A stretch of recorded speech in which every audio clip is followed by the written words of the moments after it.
High, কি অবস্থা সবার? কেমন আছেন? আজকে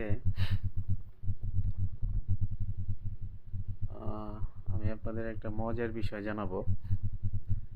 এটা হচ্ছে, যারা মানে মোটামুটি ঢাকার ভিতরে আছেন, লোকাল মহল্লাতে,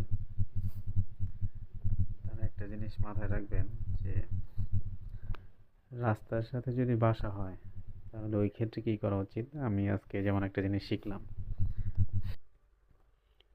তো এই দেখেন গাইস, আমার বাসায় মোটামুটি আনুমানিক 4:30টার দিকে চুরি হয়। তো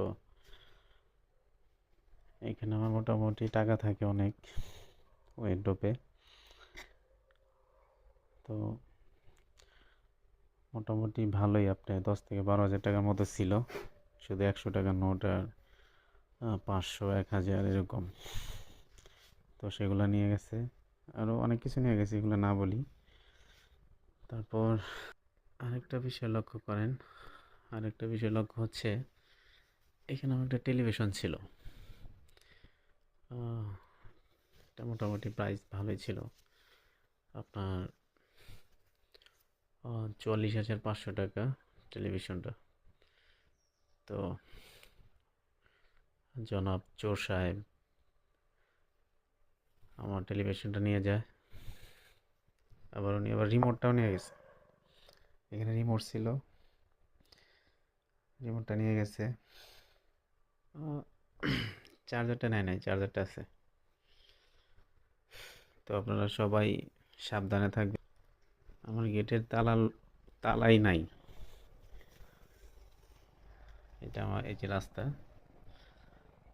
এটা গেট, রাস্তার কাজ চলতেছে আর কি। তো গেটের তালাই নাই। তো আমি দেখি ফ্রিজ থেকে কিছু নিচে মনে হয়। ওমা, ফ্রিজ থেকে ডিম ডিম নিচে। এখানে ডিম ছিল প্রায় 4টা। এখানে মরিচ ছিল,